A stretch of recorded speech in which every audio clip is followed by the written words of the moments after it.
7th, 2018. First order of business will be approving the previous meeting minutes. Has everybody had a chance to look at them? Is there anything they want to comment on or need to change, or can I entertain a motion to accept them? Motion. Second? So moved. All in favor? Aye. Okay, for previous business, number 1, authorize agreement with the Bethlehem School District regarding the purchase of property at 58 Burdick Avenue in the town of New Scotland.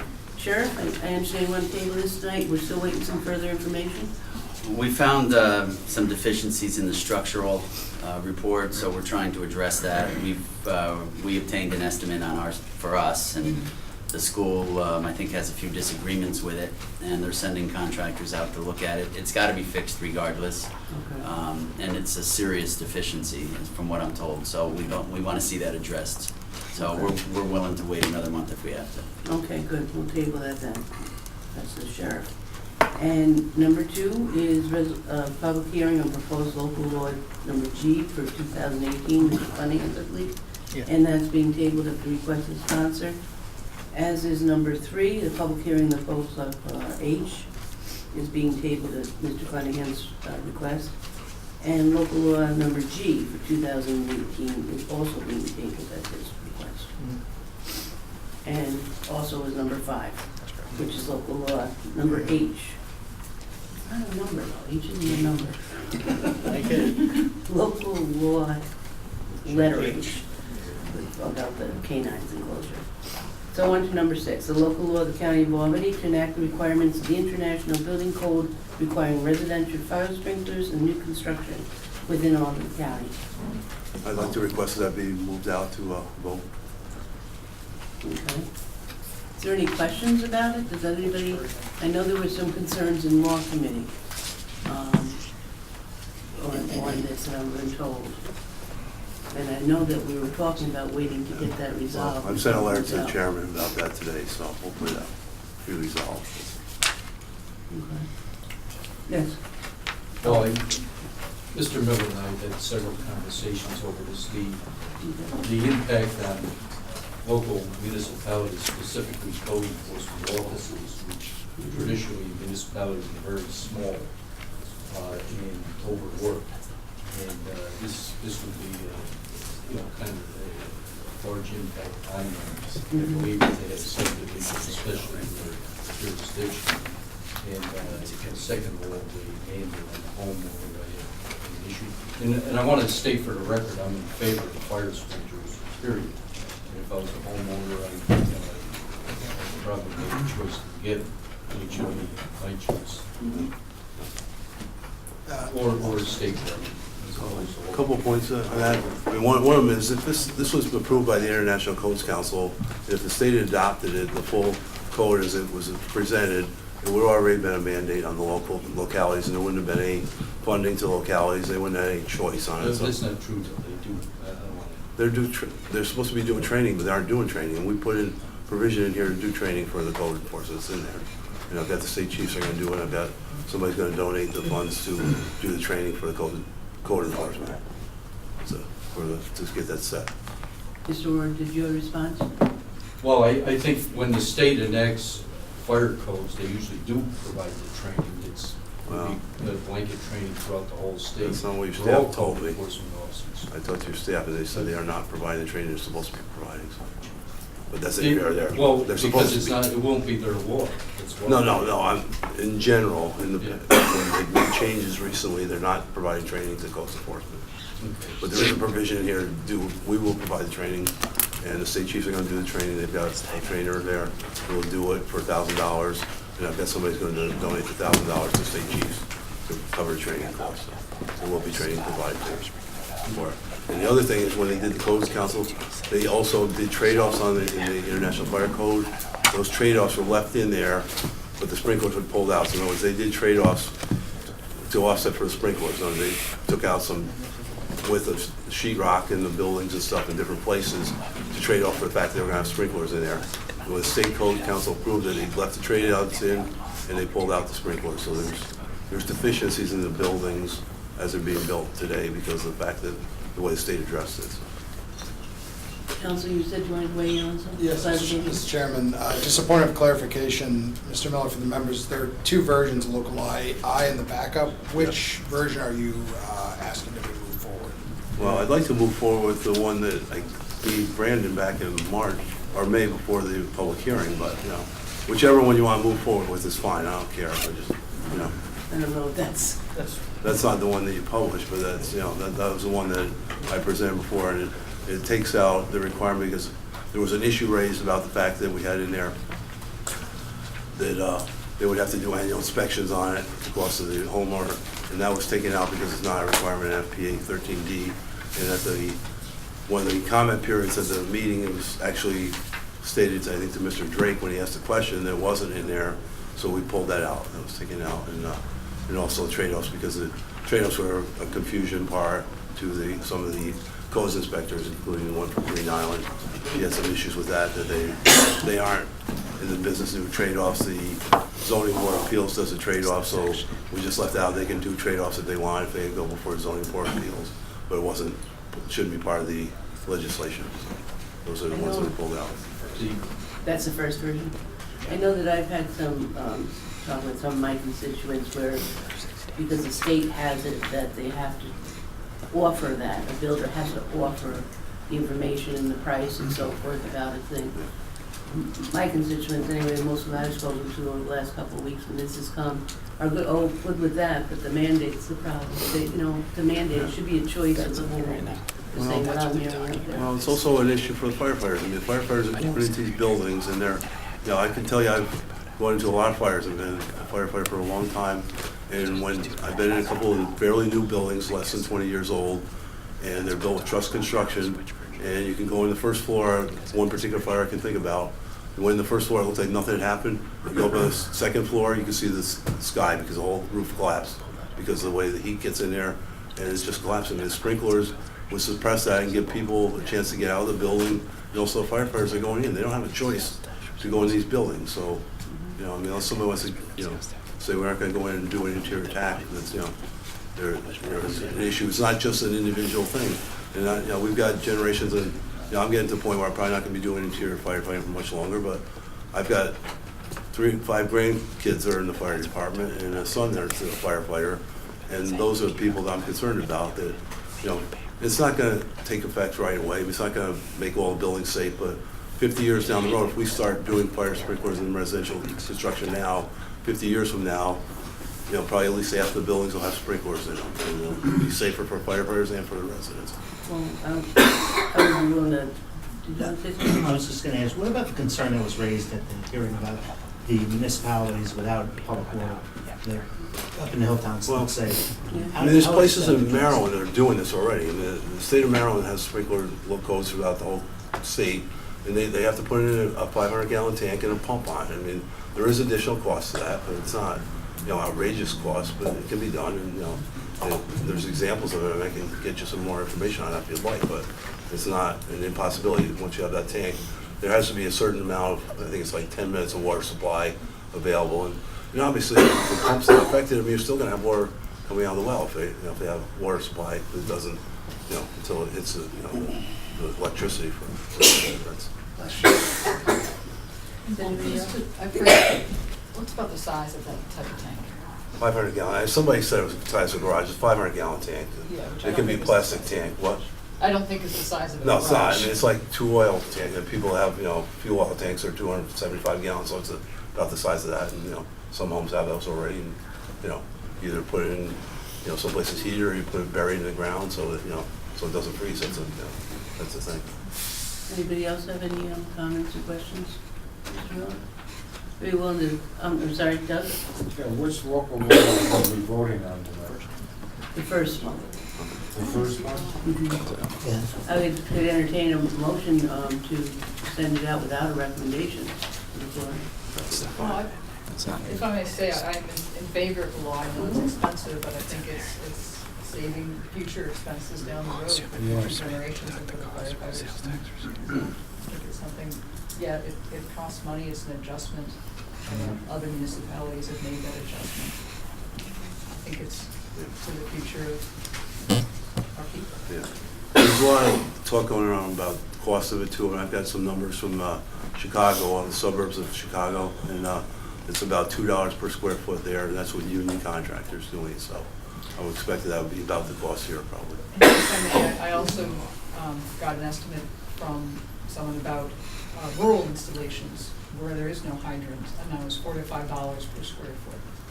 And there's a lot of information out there on both sides of the. Yes. Yeah, there is, yeah, I've that's read, right, yeah.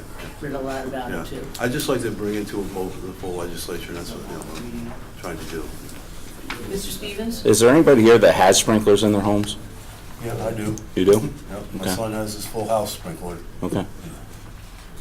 And, yes, Doug? I'd like to move it out of committee without a recommendation. I'll For a make minute, that Mr. motion. Ward has a question too. No, I just, Mr. Miller, are there any other counties in New York State that have enacted this? No, there's two towns, there's down in Westchester County, there's a town and a village down there. That the Towns municipalities would would have their lose own sales code tax revenue. enforcement to enforce That's it. correct, yeah. So we'd be imposing Sure, another stay with that. municipalities. Yeah. That's correct. But as I said, basically, it's the same thing that would have happened if the state had put it in, they would have imposed it on all the municipalities. And it's- But again, when the state imposed it, they also trained everybody to do the same thing. Well, that's what we're gonna do. I mean, I've got that in the No, book. because right across the lake, Rensselaer, they're doing different stuff. No, but I'm saying we're gonna do training on the code enforcement for the Albany County building inspector. It's in the bill. Mr. Stevens? And just to be absolutely clear, the municipalities' sales tax revenues will be paid to the county if the municipality doesn't have enforcement, correct? That's correct. If So they'll lose sales tax revenue to the town to pay for the county to do the inspections? If we have to do inspection, I'm hoping that doesn't happen, but that was just, you know. Well, that's what's in the law, right? I know, but I'm saying, well, if they enact it, then it won't happen. Because if they do the code enforcement, then there's no offset in the sales tax, because they're doing it themselves. Yeah. A lot of the municipalities are overloaded with enforcement as it is, especially after what happened in Schenectady with the fire. Yeah. And these municipalities have part-time enforcement and so forth. Mr. Clay? Madam Chair, I'd like to make a motion that we send it out without recommendation. That's what I said. As Mr. Bullock had just said that previously, but I knew there were some other questions. Okay. I'll Would you like to second second it. that? No problem. Yeah, I second. Okay. I just want to make sure if anybody else has any discussion, I don't want to silence anybody. I know Mr. Burduff had done a lot of work on it too, and asking about the firefighters, how many firefighters have put sprinkler Yes, systems in their house. I gave them that information last night, Yeah, yes. there was one person you gave him last night. Right. And that was a rehab, second floor. No, it was the whole building is sprinkler. He did it, added on second floor, but he Added on sprinkled the whole, second. the whole house is sprinkler. All right, well, there's a motion on the table to send it out without recommendation. All those in favor? Aye. Any opposed? All without recommendation. Now, back to you, Mr. Sheriff. I'm sorry, you can wait. Authorizing an agreement with Motorola Solutions regarding the interoperable communication system. Yes, Madam Chairman, this is a grant, SICG grant, Certified Interoperable Communications Grant. It's for $995,332. As you know, we've completed the 800 megahertz system, which is an incredible interoperable radio system. This is kind of the final leg of that we've got 100% grant funded. This is for the volunteer EMS paging system. There's a lot of deficiencies in it, a lot of areas it won't hit your pager at all. And until something better comes out, we need to continue with the VHF simulcast system, and this is going to build it and replace it. So moved. Second. All in favor? Aye. Opposed? Passes. Number 8, authorizing the submission of grant application to New York State Division of Homeland Security and Emergency Services regarding emergency preparedness initiatives. Sure. This is a grant in conjunction with the county executive for about $500,000, I believe. Correct. It's for Department of Health, a variety of different agencies throughout the county. We even have a chunk of it, but it's just another Homeland Security grant. I have a motion or any questions? All in favor? Aye. Any opposed? Sorry to answer anybody any questions. Number 9, authorizing the submission of grant application to New York State Division of Homeland Security and Emergency Services regarding the explosive protection K9 team.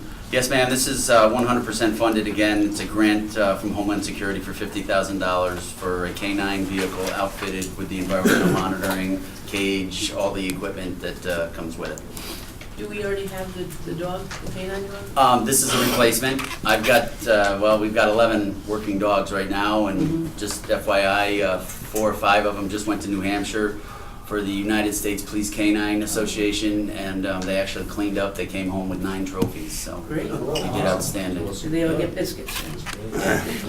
So moved. Good. Second? I, All in favor? If, Yes.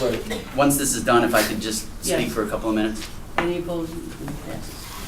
Go ahead, Sharon. If you could indulge me, I just wanted to make the Public Safety Committee aware of what's been on the news today regarding the illegal immigrants and me housing them at the county jail. Yeah. So as you know, there's a serious immigration issue going on. Whatever your feelings are regarding it, they're going somewhere in this country. Chances are they'd end up in a tent city because many of the counties can't take them because their populations are very high. So we decided, you know what, I think that I will try to make a run and take them. I have a partnership with Albany Law that I've had for a couple of years now with Professor Sarah Rogerson, who's an incredible human being. She puts together a pro bono team of paralegals, interns, lawyers from actually at this point around the state. We've been doing this with small groups because I never have a large group. About an hour ago, I took in 99 immigrants. So From where? I have San Diego. Wow. Came in on a plane from San Diego, 99. There are females. None of them are separated from their families. It's none of that, and obviously there's no children. One of the reasons that I did it is that I think that we've proven ourselves in this county to be a relatively caring, compassionate agency, and I think that we can do good things here, make a horrible situation, which is somewhat appalling when you see these kids and everything else, but you can take a horrible situation and turn it. We have them, we will be housing most of them, I should say all of them, on the same tier, minus the females, of course. We've added a couple of phone lines. These folks are coming in with no money. So we've added a couple phone lines to give them access to reach out to their families and everything else. They will have access to some of the video visitation if by chance their loved one has a computer or a laptop from wherever in the world they are. We'll be giving them free legal services at no cost. It's all pro bono lawyers. Some of them will be videoing up from New York City. But Sarah, Albany Law has built that team for us. And then obviously we will also be charging them a significant amount of money every day per inmate. So that money will far outweigh the costs of the incarceration. And I just think that, you know what, I think that we can do better. If you saw what I observed an hour ago, it would make you sick to your stomach. But regardless, I think we can take a horrible situation and turn it around with the help of Albany Law, the help of the Legal Project, Prisoner Family Services, and actually Jim Milstein is involved to some extent as well. But so that's where we're at. I know there's been, you know, a lot of naysaying or whatever, but I just wanted you to know where we're at, why we're doing it, why I'm doing it, and I think again that we can do, we can take a horrible situation and probably treat these people more humanely than they've ever been treated in their life. Thank you, Sheriff. I think that also that everybody agree we want, they're here, they need to be taken care of and humanely and caring whatever their future holds for them while they're in our care. No idea how long I'll have them. That's why I was gonna ask you, if you have any idea? I'm probably gonna take more. I just, at this point, the feds don't give me much information. They'll call and they'll say, you know, can you have more beds that are available? I don't wanna overburden Sarah. Our staff will be busy for quite some time. They're being processed right now. They're all in the facility right at this point. But again, if you could see it, no matter what your opinion is on immigration, kind of puts a pit in your stomach. So. Sheriff, quick question, actually two. Medical care, are these new inmates going to be entitled to medical care, hopefully? They're going to get fed, air-conditioned cell, they'll get state-of-the-art medical care. The company we have is doing a tremendous job. Any issues regarding medical care is completely reimbursed. It's not like, medical will come off of that, that fee that we charge. And if there is a person that is sickly, they are removed and taken to a facility that can treat But they them. will get medical care if they. They will all be seen within the next several hours. Good. They'll be examined, evaluated. We've got interpreters coming and calling. We've got lawyers coming and calling. We're gonna probably, like I said, I think, knowing my staff and knowing what we've done for others, I am 100% confident that this will probably be some of the best treatment they've ever received. Oh, good. And the federal rate's higher than other rates, correct? The federal rate is $119 a day. Wow. Where are they from? This group in particular was shipped today from San Diego. A majority of them are Chinese. Some of them are from like exotic countries like Nepal, and there's a couple, I saw Syria on there. I did see a couple Honduras, a couple India, Guatemala, El Salvador, but a majority were Chinese, Bangladesh, Nepal. Sure. Yes, Ms. Wayne. Do you know what they've been charged with? No, that is basically none of my business. I was told that they're all low-level offenders, so it's safe to assume that a lot of them were trying to better themselves coming into this country and got caught up in the mess. So there are some that have actually committed a low-level crime, but none of them are violent. None of them will really have access to other county inmates. We chose to do it mainly because we can keep them together, and if there's 4 or 5 that speak Mandarin, or 4 or 5 that speak Spanish, whatever, they'll be able to communicate with each other, as opposed to being in a single cell somewhere in Montana. Sheriff, just one question that I have. One of the things is people always worry about people coming from other countries that are not vaccinated or immunizations like we are here in this country. Do you know if they would plan on, I don't know how you do, I'm not a doctor, but screening and then doing that vaccine? Yes, Is that that would part all, of the medical? if it hasn't been done yet, it will be done at our place. Okay. But these are folks that have been in custody Oh, okay. for All right. weeks or months already. So, okay, so we're No assuming kids. they've gotten some. I can't take kids. Sheriff, I volunteer to translate for them. I can speak Mandarin. Outstanding. Okay. There you go. Yes, there was somebody else, yeah, Ralph? I was gonna say, how many, what's the most that you would be able to take? 300. And we're at 99 now, you said? So you'd be able to take 200 more if necessary. Okay. Anybody else have any comments or questions? If there was a special exemption, I could actually go higher, but Commissioner Corrections likes to see us stick around 80% capacity. So, and there's no reason to have that large of a number in there. So, we could get upwards to the 300, but I also don't want to overburden the volunteers that are willing to help come out and help. Understood. He's still making arrests, so they'll come. Yeah.